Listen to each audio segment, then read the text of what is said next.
Kisah nyata, satu keluarga masuk Islam setelah anaknya meminta ini. Kisah berikut ini merupakan sebuah kisah nyata. Semoga ada hikmah dan pelajaran penting yang bisa kita ambil hikmahnya. Sebuah perjalanan panjang sepasang suami istri yang telah Allah beri hidayah untuk menerima Islam dengan penuh keyakinan.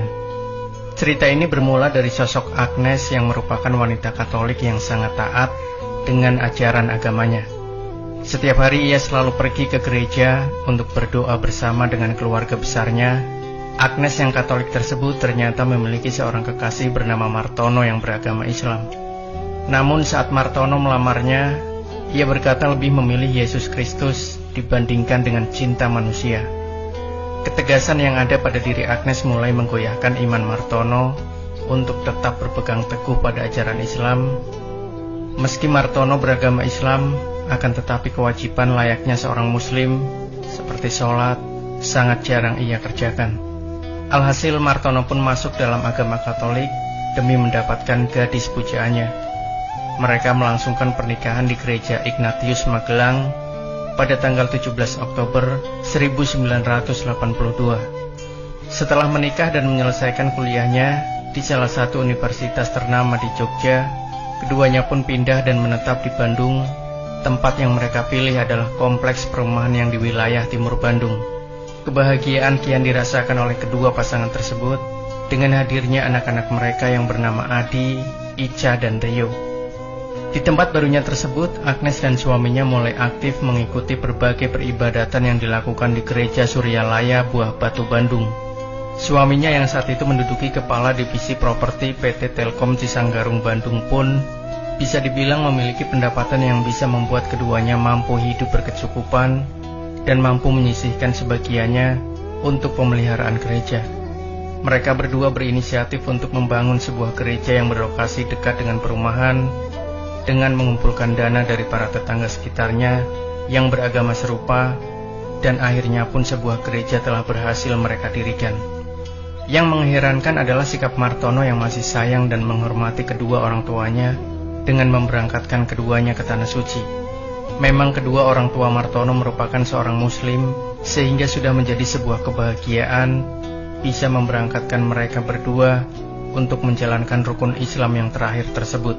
Walaupun Martono telah berpindah keyakinan.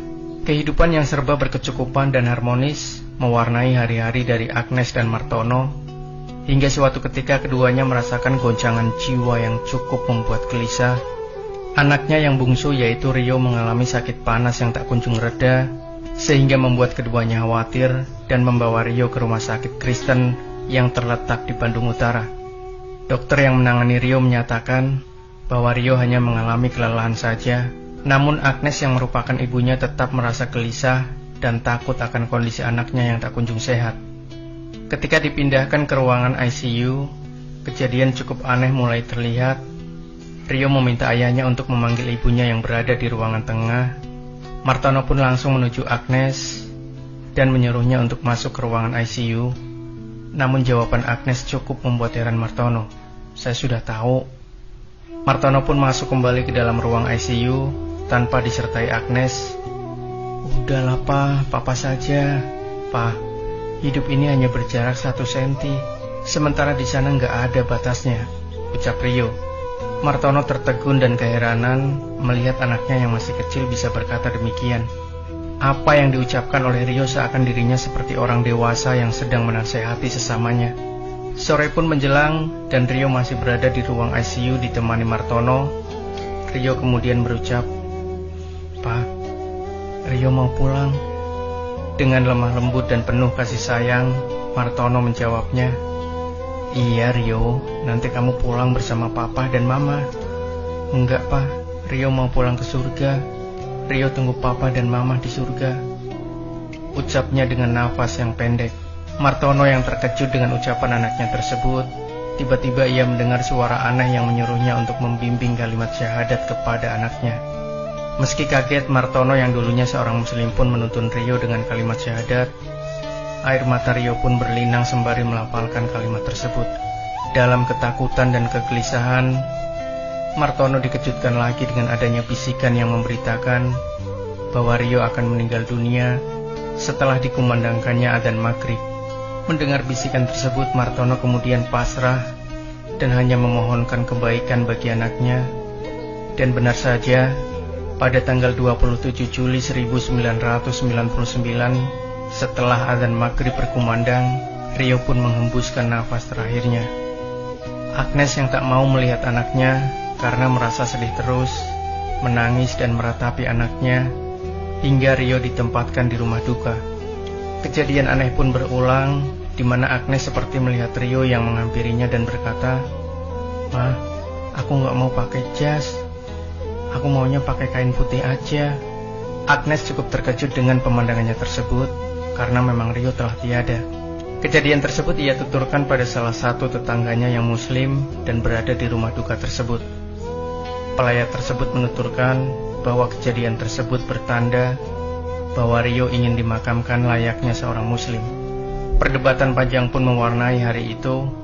Mereka bersepakat untuk membalut tubuh Rio dengan baju, celana, dan sepatu yang berwarna putih. Setelah itu Rio disolatkan oleh mereka yang beragama Islam. Keluarga besar Agnes yang memang penganut teguh agama Katolik bersikeras agar Rio dimakamkan secara Katolik, dan jasad Rio pun dimakamkan di Kerkop yang merupakan pemakaman khusus Katolik yang berada di Cimahi, Bandung. Agnes yang masih bingung dengan berbagai kejadian yang dialaminya hanya berdiam diri hingga suatu hari ia mendengar bisikan yang aneh tentang rumah dan mobil. Rumah adalah rumah Tuhan dan mobil adalah kendaraan untuk menujunya. Di saat itulah Agnes teringat akan ucapan Rio saat masih duduk di bangku TK. "Ma, Mbok Atik nanti akan Rio belikan rumah dan mobil.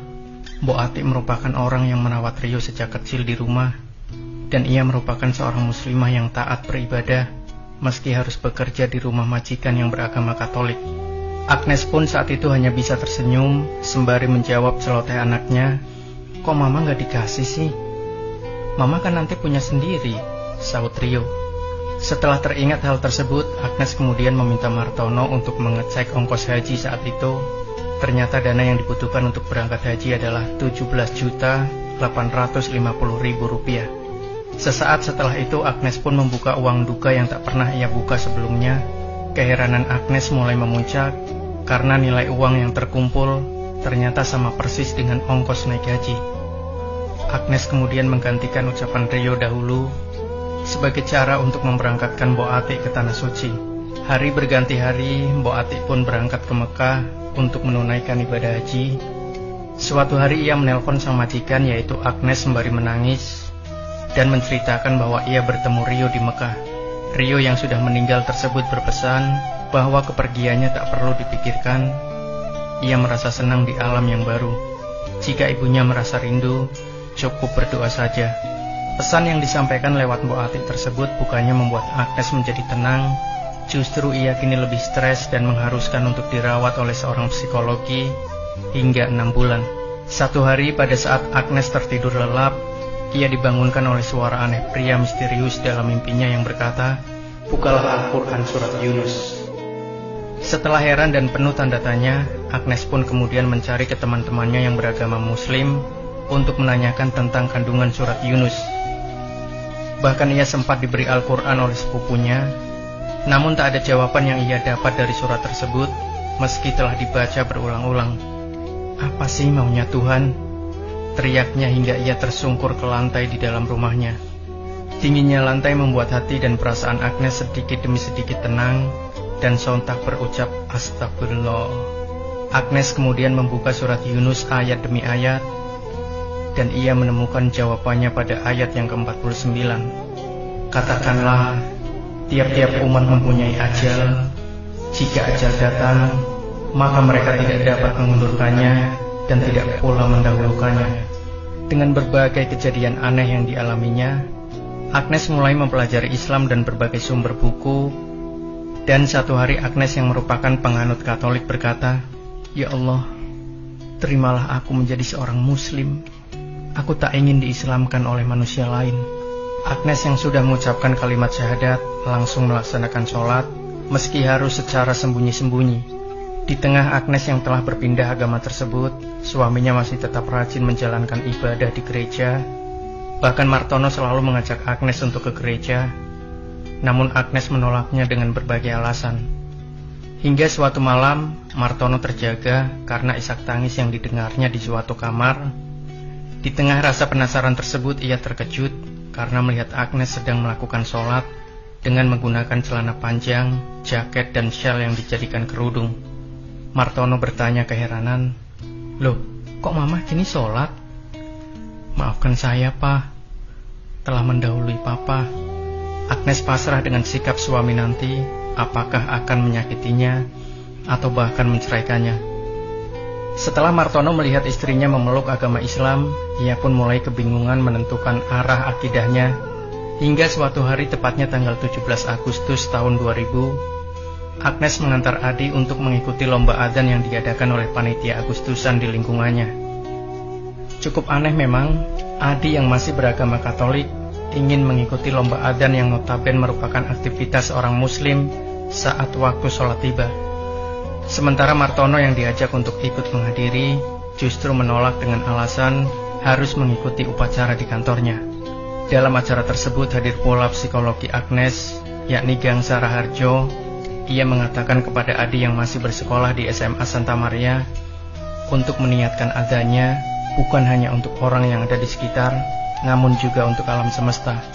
Alhasil, adzan yang dikumandangkan Adi sangat merdu dan membuat siapapun yang mendengarnya terbawa haru.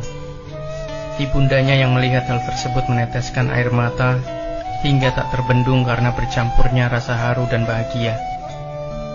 Adi pun menjuarai lomba adzan tersebut dan mengalahkan 33 peserta yang muslim. Setelah lomba usai, Adi dan Agnes kemudian pulang ke rumah. Namun apa yang didapatinya cukup mengejutkan, karena saat Agnes membuka pintu kamar, Martono yang tadinya berucap akan melakukan upacara, justru tengah melakukan sholat. Agnes pun terkulai lemah dengan kejadian tersebut. Martono yang telah menyelesaikan sholatnya kemudian meraih tangan istrinya dan mendekapnya. Ia pun berucap, "Ma, Papa kini telah masuk Islam." Kesedihan bercampur haru membuat anak-anaknya mendengar dan mendekati keduanya. Dalam hidayah yang melingkupi orang tuanya, Adi dan Ica pun kemudian memeluk agama Islam. Keluarga yang dulunya Katolik itu akhirnya melalui babak baru dalam kehidupan sebagai Muslim secara terang-terangan. Bahkan Martono mewakafkan 7 hektar tanahnya untuk dijadikan pesantren Baitul Hidayah di Bandung. Subhanallah, ternyata hidayah Allah bisa datang pada siapapun dan lewat cara apapun. Allahu Akbar. Semoga kisah ini bisa memberikan inspirasi buat kita, bisa memberikan ibroh. Jangan lupa nantikan kisah-kisah terbaru dari kami selanjutnya. Sampai jumpa. Wassalamualaikum warahmatullahi wabarakatuh.